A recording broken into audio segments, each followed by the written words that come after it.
NEET UG 2023 के exam के बाद लगभग सारे स्टूडेंट को उनके टेंटेटिव स्कोर पता चल गए हैं। इनके साथ बहुत सारे स्टूडेंट और पेरेंट्स का सवाल ये है कि ड्रॉप लेना चाहिए या नहीं चाहिए। हमारे पास ऐसे बहुत सारे कॉल्स आ रहे हैं जिनके स्कोर कम हो गए हैं या जो गवर्नमेंट के नियर रह के स्कोर है या जिनके बजट उन स्कोर के हिसाब से कम है।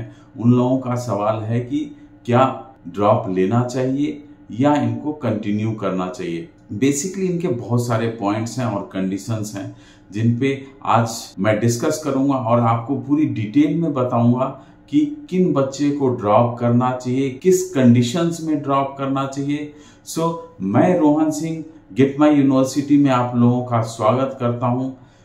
आज मैं आप लोगों को बताने जा रहा हूं कि किस कंडीशंस में आपको ड्रॉप करना चाहिए। अगर आप 12th के साथ आप फर्स्ट अटेम्प्ट अगर ले रहे हैं, अगर आप अपेयरिंग हैं और फर्स्ट अटेम्प्ट ले रहे हैं, अगर आपने 11th 12th 2 ईयर का अगर कोई प्रोग्राम किया हुआ है और आप तैयारी करी है नीट की और उसके साथ आपके अगर स्कोर 200 या 200 से नीचे आते हैं तो आपको एडमिशन ले लेना चाहिए अगर आपका बजट बनता है तो, क्योंकि इस स्कोर में आपको टेंटेटिव 70-80 लाख से लेके आपको 1 CR के बजट में आपको कॉलेजेस मिल सकते हैं। तो अगर फर्स्ट अटेम्प्ट 12th अपेयरिंग के साथ है और आपने तैयारी की हुई है 11th 12th का 2 इयर्स का प्रोग्राम किया हुआ है या आप किसी कोचिंग इंस्टीट्यूट में आपने तैयारी की हुई है तो आपको ले लेना चाहिए, क्योंकि गैप बहुत बड़ा है आपको अच्छे स्कोर लाने के लिए और आपकी प्रिपरेशन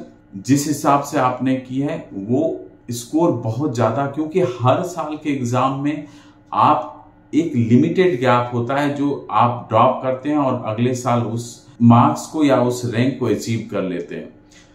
और एक कंडीशन है कि जिन्होंने 11th 12th पे फोकस किया है और बहुत अच्छे से प्रिपरेशन नहीं कर पाए नीट यूजी की, तो वो डेफिनेटली ड्रॉप ले सकते हैं और आगे किसी भी इंस्टीट्यूट और कहीं अच्छी से तैयारी कर सकते हैं और वो एग्जाम दे रहे हैं। दूसरा कंडीशन ये है कि अगर आप सेकेंड अटेम्प्ट दे रहे हो तो क्या होना चाहिए सेकेंड अटेम्प्ट के बाद। अगर सेकेंड अटेम्प्ट में आपको बिलो 350 स्कोर आता है तो आपको डेफिनेटली आपको एडमिशन ले लेना चाहिए और इस कंडीशन में जो आपका बजट बनने वाला है वो 65 to 70 मिनिमम आपका बजट रहेगा। इसके अलावा इससे अबव जितने भी आप कॉलेज वाइज आपका बजट बन जाएगा। इसके अलावा अगर आपके 400 से अबव स्कोर आते हैं या 450 से अबव स्कोर आते हैं तो आप एक ड्रॉप ले सकते हो। अगर आप में पोटेंशियल है प्रिपरेशन करने की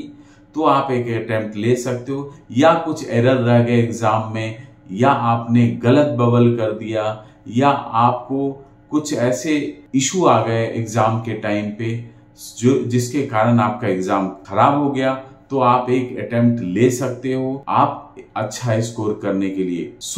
अब तीसरा कंडीशन ये है कि आप अगर थर्ड अटेम्प्ट दे रहे हो, थर्ड अटेम्प्ट जनरली मैं प्रिफर नहीं करता हूं। जनरली हम लोग नहीं बोलते हैं कि आप थर्ड अटेम्प्ट लो, क्योंकि फर्स्ट और सेकेंड अटेम्प्ट ये मेन है जिसमें आप पूरे एनर्जी के साथ प्रिपरेशन करते हो, आप फ्रेश होते हो, आपकी तैयारी अच्छी होती है। आप इसमें ज्यादा एफर्ट लगा के एग्जाम दे सकते हो। थर्ड अटेम्प्ट हम जनरली नहीं गाइड करते हैं या जनरली हम सजेस्ट नहीं करते हैं कि थर्ड अटेम्प्ट आप दो। हाँ, अगर आप गवर्नमेंट के लिए जा रहे हो या आपका लोअर बजट है तो आप थर्ड अटेम्प्ट आप ट्राई कर सकते हो। थर्ड अटेम्प्ट में ये है कि अगर आप गवर्नमेंट या आप 550 के अराउंड आपका स्कोर आता है तो आप यहाँ पे लगभग आपको 40-45 लाख से लेके 50-55 लाख के मिनिमम बजट में आपको इंडिया में कॉलेजेस मिल सकते हैं। इसके अलावा अगर गवर्नमेंट हो जाता है तो वेल एंड गुड। इसके अलावा क्योंकि आप जितने साल प्रिपरेशन करोगे, हर साल प्राइवेट में फीस रिवीजन होती है और जितना ईयर आपका गैप हो रहा है वो आपको नुकसान हो रहा है आगे फ्यूचर के लिए, क्योंकि आप हर साल प्रिपरेशन करते हो, कहीं सी भी इंस्टीट्यूट में आप पे करते हो वहां तैयारी के लिए, तो एक्सपेंसेस आपके बढ़ते जा रहे हैं। अगर आप ये सोच के तैयारी कर रहे हो कि अगले साल आपको जो है बेहतर ऑप्शन मिल जाएंगे या बजट कम मिल जाएंगे, तो जनरली ये मिनिमम गैप में आपको ये फुलफिल नहीं होता है, क्योंकि हर साल लगभग 10% या ईयर गैप के बाद लगभग 10% फीस का रिवीजन जनरली हो जाता है। तो आप जब पूरा ओवरऑल कैलकुलेशन करेंगे तो आपको नुकसान ही है।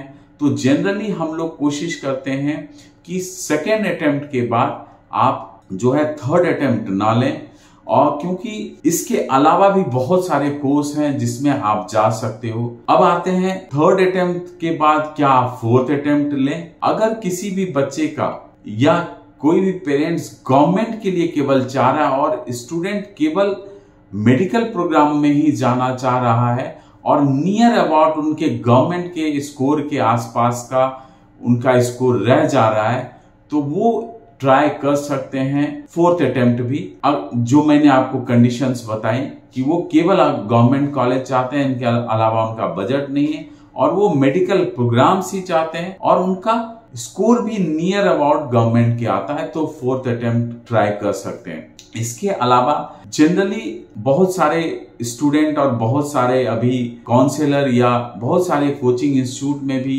पार्शली ड्रॉप का एक टर्म चला हुआ है कि क्या पार्शली ड्रॉप कर सकते हैं। पार्शली ड्रॉप दैट मीन्स कि आप किसी कोर्स में आप एडमिशन लेते हैं, इसके साथ आप नीट की प्रिपरेशन साथ में करते हैं, but being at my university हम लोग कभी सजेस्ट नहीं कर सकते हैं कि आप पार्शियली ड्रॉप करें। ये आइडिया ही नहीं है, क्योंकि आप इसमें कभी भी एक अच्छे तरीके से प्रिपरेशन नहीं कर पाएंगे। तो अगर कभी भी प्रिपरेशन करें आप नीट की, तो 100% प्रिपरेशन करें।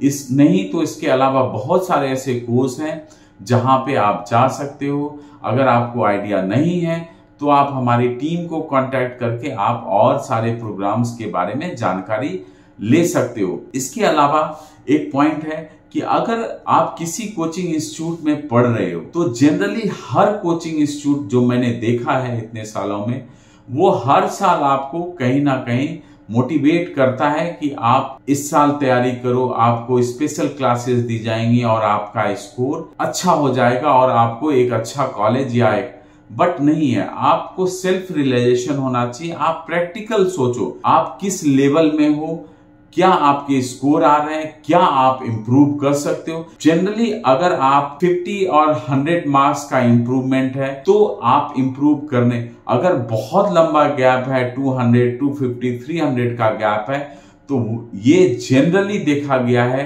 कि इतना गैप फुलफिल 1 ईयर की प्रिपरेशन के बाद नहीं होता है। जनरली 50 to 100 मार्क्स आप जंप कर सकते हो अगर आप अच्छी प्रिपरेशन करते हो तो। ये सारा कॉन्सेप्ट है जिसपे आप ड्रॉप ले सकते हो या आप ड्रॉप नहीं ले सकते हो, क्योंकि जब आप बहुत ज्यादा ड्रॉप ले लेते हो और आप मेडिकल प्रोग्राम कंप्लीट करते हो, उसके बाद आपको रियलाइज होता है कि आपको शायद इतने साल खराब नहीं करने चाहिए। इसके साथ जब आप मेडिकल कंप्लीट करके जब आप अर्निंग करना शुरू करते हो, तो उस अर्निंग को आप जब कैलकुलेट करते हो तो जितने साल आपने ड्रॉप किए हैं उस कैलकुलेशन में आपको कहीं ना कहीं बहुत बड़ा नुकसान होते हुए दिखता। प्लस एक टाइम भी आपका बहुत ज्यादा खराब होता है, क्योंकि नीट यूजी कंप्लीट होने के बाद आपको नीट पीजी भी करना होता है।